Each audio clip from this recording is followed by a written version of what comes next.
I'm starting this episode with a confession, and it might not be what you expect. After watching probably 50 hours or more of YouTube videos about Amazon FBA, reading every blog post I could find at the time, and even investing in a course that cost me about $2,000, I was still completely unprepared for what actually happened when I launched my first product 15 years ago on Amazon.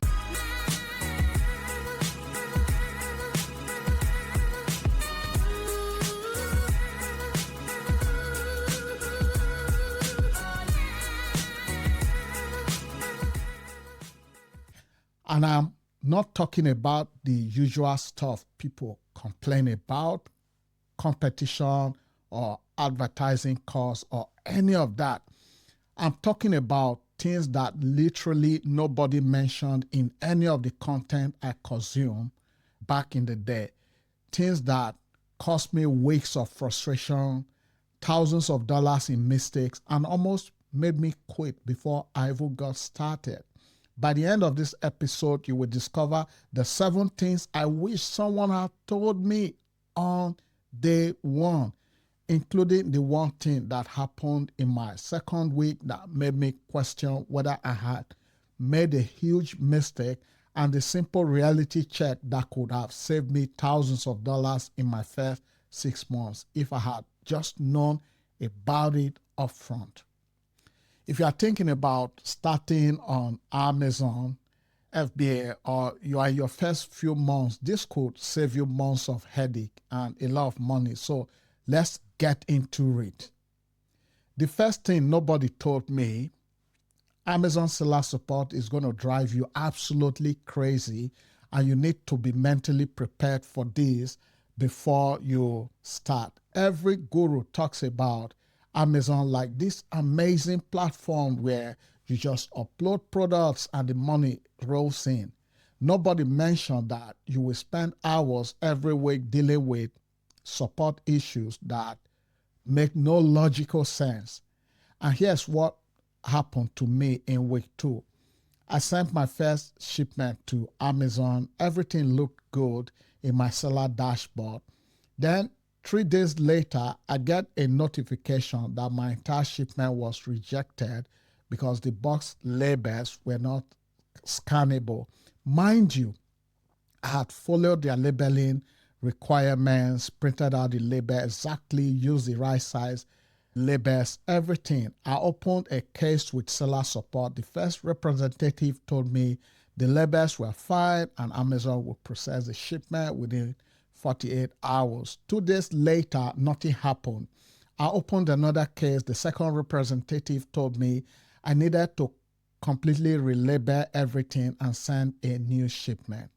This back and forth went on for 12 days of conflicting information, template responses that did not address the actual issue, and my inventory sitting in limbo while I was paying storage fees for products that customers could not even buy.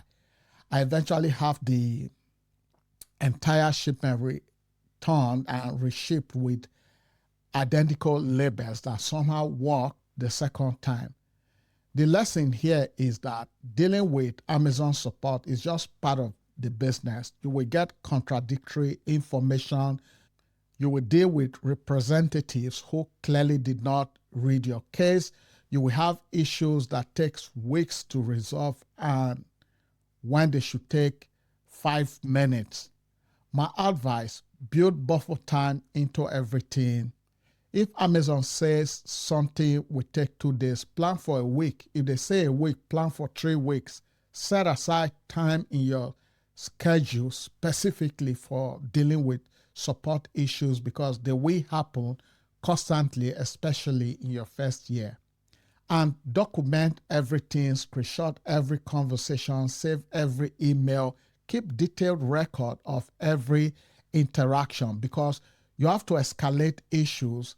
Having a paper trail is often the only way to get resolution. Reality number two, the learning curve is way steeper than anyone admits, and it covers way more areas than just finding products. All the content I consumed made it sound like product research was the hardest part and everything else was pretty straightforward. That could not be farther from the truth. By month 3, I was juggling inventory planning, PPC campaign optimization, keyword research, review management, competitor monitoring, supplier relationship, quality control, customer service, accounting, tax planning, and probably 10 other things I am forgetting. Each of these areas had its own learning curve and best practices. The PPC piece alone took me 4 months to get decent at. PPC means pay-per-click advertising on Amazon. I burned through probably a couple $1,000s in ad spend learning basic concepts that nobody talked about in the beginner content. Things like campaign bidding strategy, bid adjustment, negative keyword strategies, campaign structure optimizations directly impacts your profitability but get glossed over in most trainings. Then there is inventory planning, which sounds simple until you realize you need to factor in lead time, seasonal fluctuation, advertising velocity changes, competitor actions, Amazon fee changes, and supplier minimum order quantities. I have a spreadsheet now with probably 20 different variables that I track for inventory decisions alone. Hey, real quick, if you are getting value from this content, do me a huge favor and hit that subscribe button.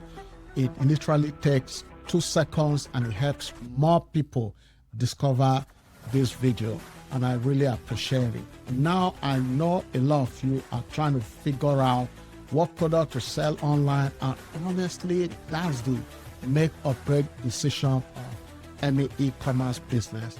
After 15 plus years in this game, I have cracked the code on which product category consistently perform.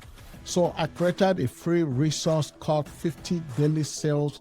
It's a cheat sheet that reveals 10 product categories that are selling 50 plus units every single day. These are not random products I picked. These are proven categories I've personally seen generate serious revenue. Look, you can spend months guessing and testing, or you can shortcut the process with what is already working. Just click on the link in the description or in the comments below and enter your name and email, and you get the cheat sheet immediately. It's completely free and it could literally change your business. Grab that now and let's get back to the content. The point is not to scare you, but to set realistic expectations. This is not a side hustle you can master in a few weeks. It's a legitimate business that requires developing skills in multiple areas simultaneously. Plan for at least 6 months of intensive learning before you start feeling like you know what you are doing.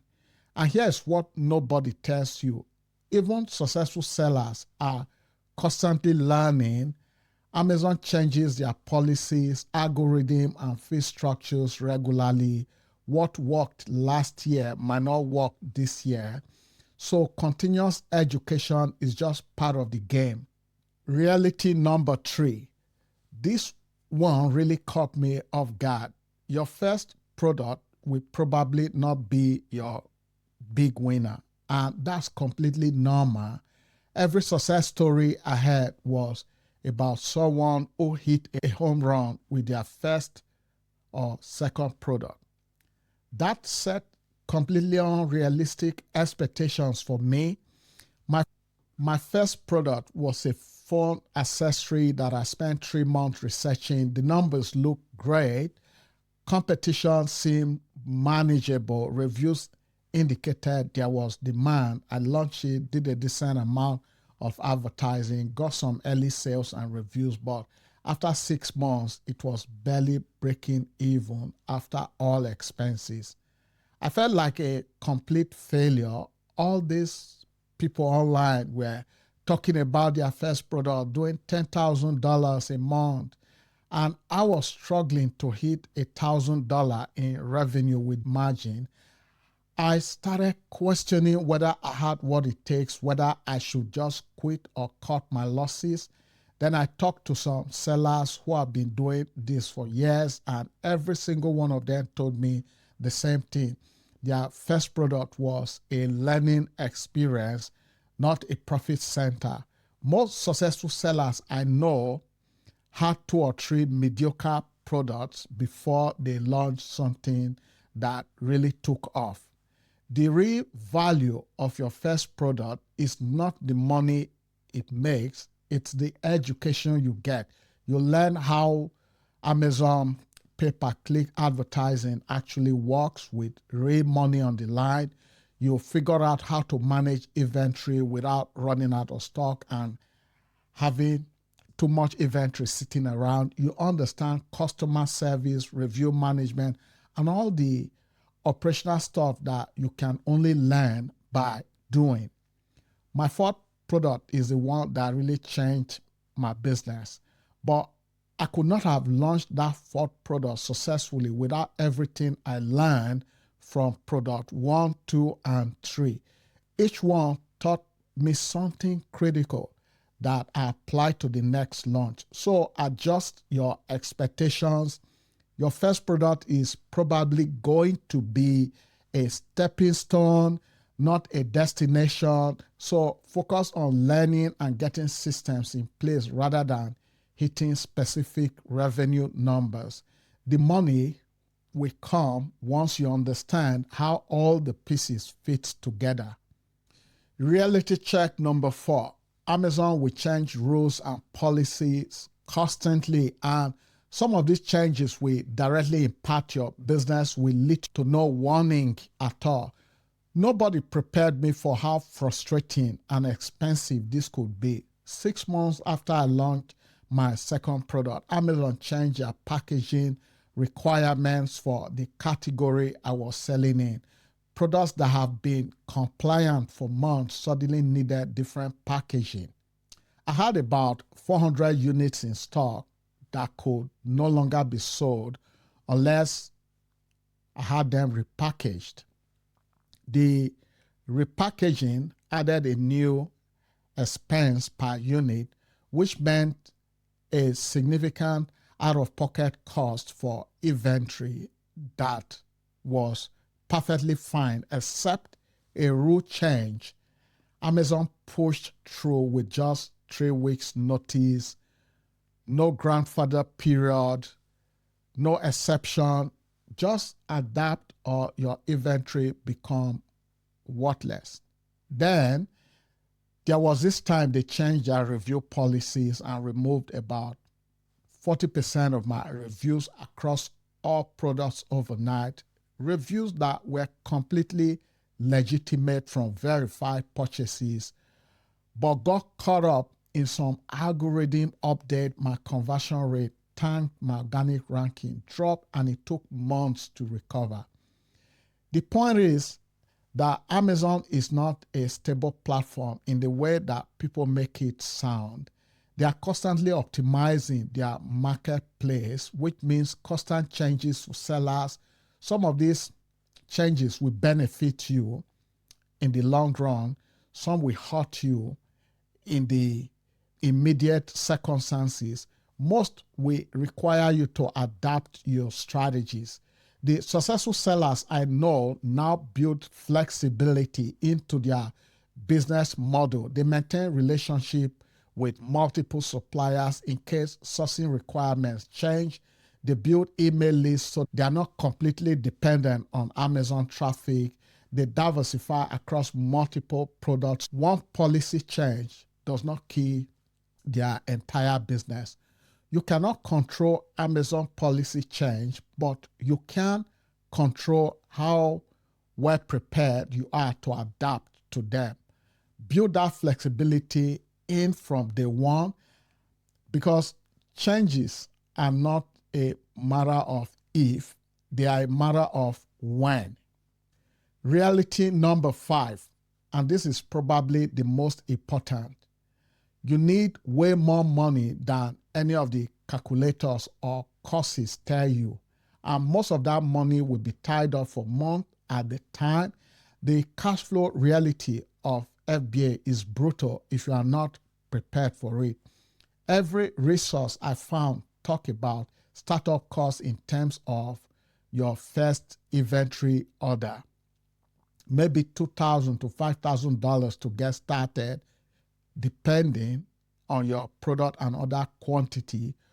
What they do not tell you is that this is just the beginning of your cash requirement.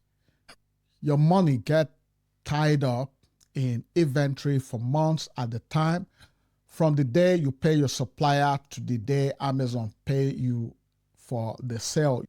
But it gets worse when you need to reorder inventory before you sell through your current stock.